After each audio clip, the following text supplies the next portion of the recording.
문 대통령이 어떤 처방을 내리게 될지 관심이 모아집니다. 그런가 하면 자유한국당에서는 전당대회를 앞두고 당권 경쟁이 본격화되고 있는데요. 당권 주자 후보군으로 거론되시는 분 중에 한 분이시죠. 오선의 심재철 자유한국당 의원 만나보겠습니다.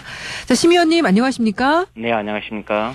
자, 문재인 대통령이 오늘 신년 기자회견을 갖습니다. 오늘 꼭 다루어져야 될 사안, 어떤 부분에 대한 답변이 있어야 된다고 보십니까?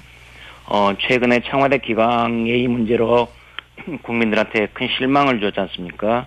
그래서 이 부분에 대해서는 당연히 언급이 있어야 된다고 생각을 합니다. 예. 작년 가을에 제가 청와대 업무 추진비의 부적절한 사용 내역을 공개한 바가 있습니다. 네. 그때 이제 쓰지 말아야 될 시간과 장소에서 국민들의 세금을 썼던 것들이 나타나는데 예. 바로 그때부터 이 기강회의들이 조금씩 그렇죠. 드러나고 있었던 게 아닌가 이런 생각입니다. 예. 어쨌든 오늘 이 대통령 기자회견에서는 앞으로 이렇게 흐트러진 문제를 어떻게 바로잡을 것인지 이런 부분들이 정확하게 국민들에게 내보여졌으면 좋겠습니다. 예, 청와대 기강 문제에 대한 책임 있는 처방이 꼭 필요하다는 말씀. 근데 사실 이제 신년 기자회견 자체가 뉴스가 되는 것에 대해서 그만큼 소통이 안 된 것에 대한 반증이 아니냐라는 지적이 있는데 어떻게 생각하십니까? 맞습니다. 올바른 지적이십니다. 기자회견 그 자체보다도 내용이 무엇이냐가 더 중요할 것인데 네. 오랜만에 이렇게 국민들과 소통하는 모습을 보이다 보니까 기자회견 하는 그 자체로서도 뉴스가 되는 이런 아주 비정상적인 상황들이 연출되고 있는데 국민들과 좀 더 많은 시간 서로 얘기를 나누고 듣고 하는 시간을 가졌으면 좋겠습니다. 예, 오늘 신년 기자회견에 2기 비서진들이 기자들과 함께 한다고 하죠. 참모진 개편은 어떻게 보셨어요? 참모진 개편 중에서 특히 이제 노영민 비서실장이랄지 이 강기정 정무수석이랄지 이런 분들은 물론 개인적으로 능력은 있겠습니다만은 지난번 국회의원 선거 때 이미 이런저런 문제들이 있다고 해가지고 한 번씩 걸러진 분들입니다. 그런데 그런 것들이 별 문제가 아니다라고 다시 이렇게 재등용하고 있는 것. 회전문 인사가 아니냐. 결국은 캠코더 인사, 회전문 인사에 불과한 게 아니냐라는 판단을 내릴 수밖에 없습니다. 예, 일각에서는 이게 차기 총선용 개편이다. 즉 강기정 전 의원의 경우는 호남 정계 개편을 염두에 둔 발탁이고 임종석 전 비서실장은 종로 출마를 위해서 교체를 한 거다. 이런 분석도 나오는데 심 의원님은 어떻게 보십니까? 제가 깊은 속이야 알 수 없겠지만은 분명히 그런 노림수가 있을 거라고 저는 보고 있습니다.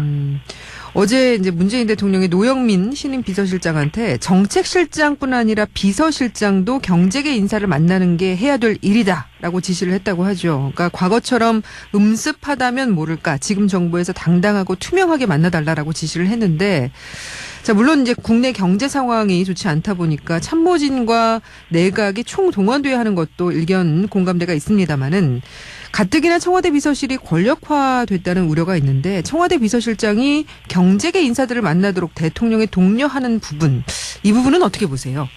그것은 그렇게 썩 바람직한 모습은 아니죠.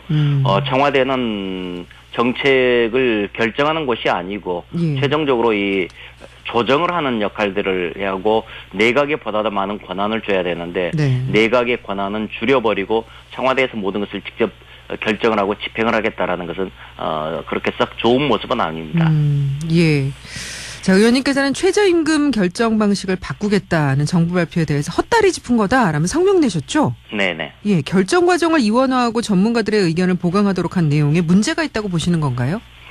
그렇습니다. 국민들이 불만을 가지는 핵심은 결정 방식이 아니라 최저임금 인상의 폭과 속도입니다. 2년 동안에 29%나 올려버렸으니 국민들이 특히 자영업이나 소상공인들이 견뎌낼 수가 없었던 것이죠.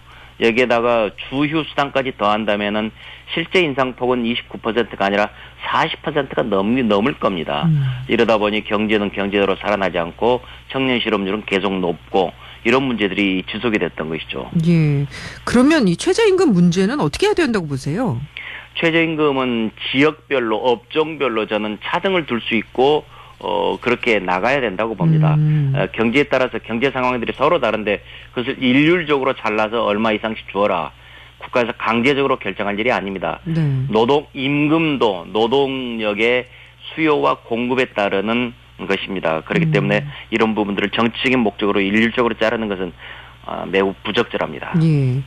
자유한국당 얘기로 좀 넘어가서요. 다음 달 27일에 일산 킨텍스에서 전당대회가 치러지죠. 당권 후보에 어떻게 도전을 하시는 겁니까? 예, 도전을 할 생각입니다. 아, 그럼 오늘 사실상의 출마 선언 지금 하신 거예요?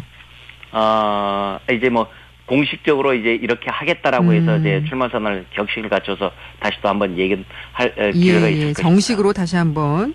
지금 이제 후보군에 10명 정도가 거론이 되던데요. 오세훈 전 서울시장하고 김태호 전 최고위원의 2파전이 될 거다라는 보도가 있던데 심의원께서는 어떻게 전망하십니까? 아마 그렇게 되지는 않을 거라고 보고 있습니다. 제가 느끼는 그리고 실제 현장에서 당원들을 만나면서 느끼는 감정들은 그건 아니다. 언론의 보도는 맥을 잘못 짚고 있다라는 느낌입니다. 예. 그 원외 인사인 황교안 전 총리나 홍준표 전 대표도 도전을 할까요? 어쩔지는 잘 모르겠습니다만은 안 하실 것 같다라고 저는 보고 있습니다. 왜 그렇게 보십니까? 그분들로서는 지금 여기에다가 두 분 다 지금 다시 한번 위험 리스크를 안을 이유가 없다고 저는 생각합니다. 예. 이분들이 위험 리스크를 안게 되는 걸까요? 당대표 도전을 하면? 개인적으로는 되면은 좋지만 안 되면은 손해가 너무 막심하지 손해가 않겠습니까? 막심하기 때문에 예, 알겠습니다. 자유한국당 전당대회의 최대 변수는 어떻게 예상을 하십니까? 특별한 변수는 지금 아직은 없다고 보고 있습니다. 그 각 후보들의 개인들의 경쟁력이 결정을 할 것이지 네. 그것을 좌우할 만한 뭐 어떤 외부적인 변수들은 특별한 거는 저는 없다고 봅니다. 뭐 개판은 없어졌다고 하지만 그래도 여전히 좀 존재를 합니다만 그 개판의 후보 단일화가 최대 변수가 될 수 있지 않겠습니까? 단일화라는 게 사실은 별 의미가 없다고 보고 있습니다. 왜냐면은 개파라는 게 있어가지고 개파 보스가 있어야지 너는 안 돼, 너희 둘이 단일화해. 그렇죠. 이런 정리가 되는데 그런 지금 그 막강한 중간 보스들은 사실상 없습니다. 지금. 그렇기 때문에 저희들이 예전에 나누어졌던 그룹에 의해서 뭐 이 그룹이다 저 그룹이다 이런 개파적인 시각으로 볼 수는 있지만은 실제 저희들이 내부에서 볼 때의 개파라는 것은 지금은 존재하지가 있고 그것을 운영을 해 나가는 중간 보수들도 지금 없습니다. 그렇군요. 예. 이번 주에 이제 의원총회를 통해서 차기 지도 체제를 확정하기로 했는데 현행 단일성 집단 지도 체제하고 합의형 집단 지도 체제 이거 이제 이 사이에서 좀 논의가 되는 것 같은데 어떻게 다른 겁니까? 단일성 집단 지도 체제는 대표와 일반 최고위원을 따로따로 뽑는 것이고 대표가 좀 더 큰 권한을 가지게 되는 것이고요. 그렇죠. 합의형 집단 지도 체제는 한꺼번에 뽑아서 1등이 대표 최고위원이 되는 것이고 2, 3, 4, 5등은 그렇죠. 그냥 최고위원이 되는 것이고요. 그럼 지금 당 상황에서 어느 쪽이 더 한국당에 맞다고 보세요? 저는 지금 합의형 대표 집단 지도 체제가 더 낫다고 보고 있습니다. 왜냐하면은 단일형 집단 지도 체제로 하게 되면은 1부 리그와 2부 리그, 메이저리그, 마이너리그식으로 돼가지고 최고위원들의 존재감들이 전혀 없어버리게 됩니다. 그렇게 되면은 야당으로서는 사람을 키울 수 있는 여력이 없습니다. 여당 같으면은 정부에도 진출할 수 있지만은 야당은 그렇지 않기 때문에 우리 스스로 사람을 키워내야 되는데 그러기 위해서는 합의형 집단 지도 체제로 만들어가서 그래서 2, 3, 4, 5 등도 함께 키워내야 된다라고 생각합니다. 예. 근데 일각에서는 당선 확률이 높은 후보군에서는 단일성 집단 지도 체제를 원하고 확률이 낮은 후보군은 합의형 집단 지도 체제를 선호한다. 이런 시각도 있더라고요. 그 당선 확률로서 지금 그렇게 말하는 사람들은 굉장히 단순하게 보는 것이고요.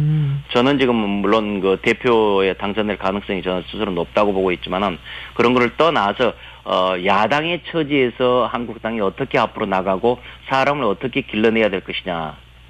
지금 바로 그 문제에 대한 고민 때문에 저는 지금 합의형 집단 지도 체제가 낫다라고 보고 있는 것입니다. 그런데도 불구하고 당내에서는 현행 방식, 즉 단일성 집단 지도 체제를 유지해야 된다라는 의견이 더 많다는 얘기가 나오는데 그건 왜 그렇습니까? 실제로는 그렇지가 않습니다. 몇몇 사람들이 그쪽이 더 많다라고 지금 목소리 크게 얘기를 하니까 그런 것 같이 지금 돼 있지만 그것은 분명히 잘못된 것이고요. 제가 현장에서 의원들을 만났을 때 그 사람들이 말씀하는 것은 실제로는 합의형 집단 지도 체제가 훨씬 더 많습니다. 그렇죠. 민주성을 강화한다는 차원에서 합의형 집단 지도 체제를 선호하는 의견도 많다는 말씀. 얼마 전에 이제 보수의 심장이라 불리는 대구를 다녀오셨어요. 현장에서 만난 민심은 어땠습니까? 야당, 니네 한국당 좀 잘 좀 싸우라라는 것이 한마디로 그렇게 요약을 할 수가 있었습니다. 잘 좀 싸워라. 예, 새로운 비전도 지금 제시를 하면서 제대로 좀 투쟁해라. 뭐 하느냐. 문재인 정권이 저렇게 못하는데 너희들 너무 지금 못하고 있다. 그런 질타들이 많았습니다. 예. 이제 여당에서는 이제 호남 정계 개편 움직임이 있는가 하면 한국당과 바른미래당을 중심으로 보수 정계 개편도 이미 시작됐다고 볼 수가 있죠. 예, 그렇다고 볼 수가 있습니다. 예, 최근에 이학재 의원도 한국당으로 복당을 했고 바른미래당 지역 인사의 줄탈당이 이어지고 있는데 당초에는 이제 이학재 의원을 필두로 줄줄이 좀 복당을 하게 될 거란 전망도 있었는데 이어지지는 않고 있네요. 예, 지금 뭐 적절한 시점이 되면 움직이지 않겠습니까? 적절한 시점이라는 건 언제로 예상을 하시는 겁니까? 그거는 제가 함부로 뭐 얘기할 수는 없겠습니다. 아, 예, 알겠습니다. 자, 그러면 끝으로 오선의 중진 의원으로서 자유한국당의 최우선 과제는 어떤 부분을 꼽으시겠는지 한 말씀 해주시죠. 지도체제를 정립해서 내년 총선 승리의 기반을 마련하는 것이겠죠. 그리고 야당으로서의 역량을 최대화시키는 건데 이 불가에서 말하는 사홍서원을 빌어서 한번 좀 말씀을 드려보겠습니다. 네네네. 뭐 분열 종식 서원 합. 이제 분열은 멈추고 모두가 하나로 뭉치기를 원합니다. 두 번째는 뭐 반문 결집 서원성. 문재인 대통령에 반대하는 세력들이 뭉치기를 원합니다. 세 번째로는 좌파 해약 서원단. 좌파가 나라에 끼치는 해악을 끊어내기를 원합니다. 그리고 마지막으로는 예. 국민 단결 서원진. 우리 국민이 힘 합쳐서 함께 전진해 나가기 원합니다. 이렇게 말씀드리고 사홍서원을 또 이렇게 리메이크를 해주셨습니다. 예, 알겠습니다. 심 의원님 종교가 불교신가요? 저는 불교는 아닙니다. 예, 저는 가톨릭인데 예. 그러나 서로 존중해야죠. 종교는. 알겠습니다. 예, 오늘 여기까지 말씀 듣겠습니다. 고맙습니다. 네, 고맙습니다. 네, 지금까지 심재철 자유한국당 의원이었습니다.